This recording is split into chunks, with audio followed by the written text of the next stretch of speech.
Okay, can I tell you a secret? Yeah, nobody else's. Momos, close your ears. Momos and yours, Gooners, Momos, close your ears, close your ears. Okay. Here's my big secret. Mhm. Final Bow really was going to be my final song, and I was going to graduate. Wait, when was the song? I think a lot of Babel buddies were speculating it, but my 3D model is literally my first model. And the reason why I didn't debut it for so long is because I didn't want to graduate anymore. And it wasn't because I got in anywhere, and it wasn't because, I wanted to, I don't know. Girl, that hit me Yeah. in the kokoro. Oh, I just like, I don't know. I was going through a lot. yeah. And I went through a lot of epiphanies, and I had a lot of culture shock when I first became a VTuber. Yeah. To be honest, Numi talked about it a little bit yesterday, where she said that like she got to know you and like her and Yuzu basically made a blood pact of like, hey, if anything ever happens, we're all leaving. Yeah, we're all done. No, seriously. There was just like a moment in time where like I don't know, like I wasn't sure whether or not this was For you. what made me happy anymore. And it was hard. I think like being one of the first like indie VTubers was like probably one of the most grueling, mentally taxing things I ever had to experience. And there's not that many people that could quite like understand, right? Like I agree. Kind of I went into this thinking it was gonna be like sunshine and rainbows, and it was so far from that. And it's like everything I thought I knew was not what I thought it was at all. And I just wasn't sure. Like, I was just like, I don't know if this is what I signed up for. Yeah. I could always just go back to school. And Yeah, I it's not too late. really wanted to. And I really wanted to at some point. And I was preparing for it. And that's why I put off the 3D debut for so long, because the song that was tied with it was also going to be my last one. So I might actually then I was like, up. yeah. it was just really hard. Like I was just not mentally prepared for what I don't know, when you are vulnerable online, Yeah. right? I've always been chronically online, and like being chronically online is like, okay, all my social media is like my diary, and I couldn't do that anymore.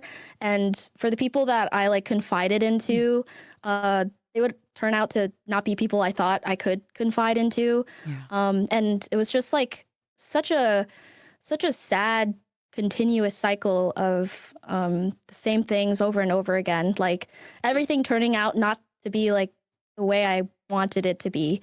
And I just like felt myself turning into someone that I could not recognize anymore.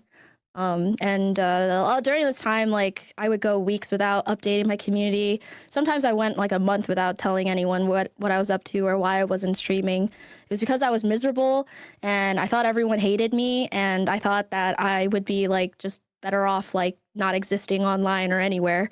And so I was like, yeah, like this is it, guys. This is it. And then I was like, just kidding. We're so back.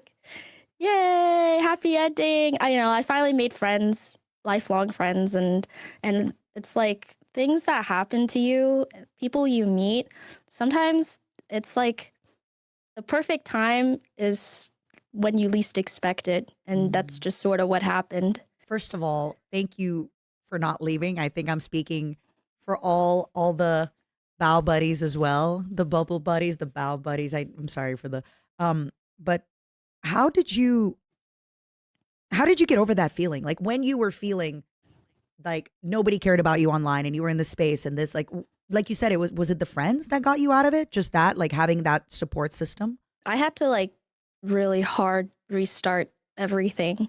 Like I had to look at it from, this is Different not angles? just my online life. Like this is everything else happening in real life too. Like yeah. I have to fix everything from the core of it in order to for anything new to grow, right? Like also the hate online, like even though it's online, it seeks through it like seeps through your life, into your friendship, into your everything, right? Like it doesn't stay online. It's stuff that still affects you to your, in your day-to-day life. Yeah, and it's just I don't know, it's one of those things that are kind of hard to talk about, like just close your turn your computer off, idiot. No, but I was really just a kid. Like I feel like I was just a kid and I didn't fucking know anything. No. I didn't fucking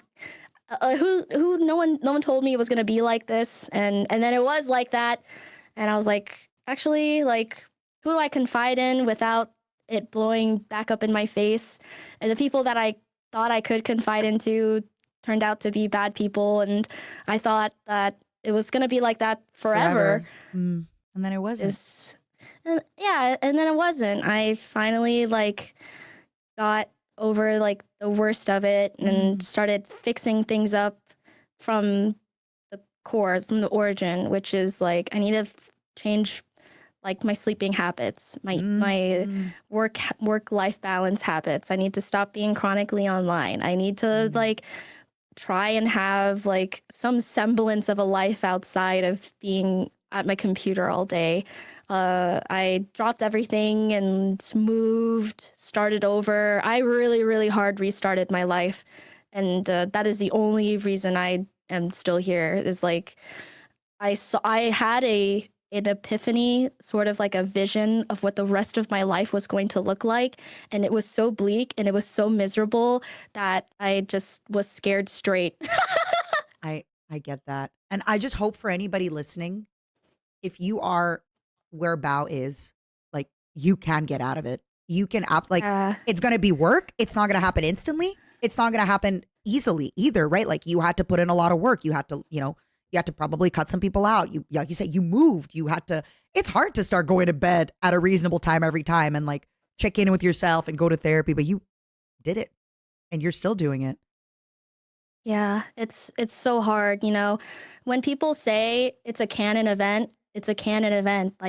You wanted to be a strong person, and so you are given a difficult situation, or you wanted to be kinder, and so you were dealt with an evil person in your life, and all of those things is so that you can become the version of yourself that you are hoping to be. And it was kind of through that I was able to, I guess, pull myself together and not waste, I guess, everything I had built up for myself. How awful would it be if I really just stepped away from it all? But you know what? It would have been awful. But how often people have done that? People have just been I'm quitting. I'm leaving this great, amazing thing that I built. So I'm so proud of you for staying with it and for having the courage to work on it and change. And honestly, yesterday when I spoke to Numi, she talked so highly of you. She talked so highly about her friendship with you and Yuzu, and how much you girls are there for her, and how much the three of you are for life, and how she didn't believe that people would be as amazing and wonderful until she met you two. So you've also been that person for so many other people, the way that they have been for you. That makes me so happy. I was actually just talking to, oh my God, my eyes. She got hot sauce in her eyes. She got hot sauce. It's not what it sounds like. Is that what it's? I was just also talking to her. They added a little emote in stream for you. What is that? We are kissing. We are kissing. You are kissing my streamer. Kiss. I'm just tasting the last dab is all. Yeah. Oh, there's one with hot sauce on it. Don't worry. That's coming. We have a few surprises for you today. Brother. Oh, really? brother. Oh, no. Yeah. You prepared stuff? I did.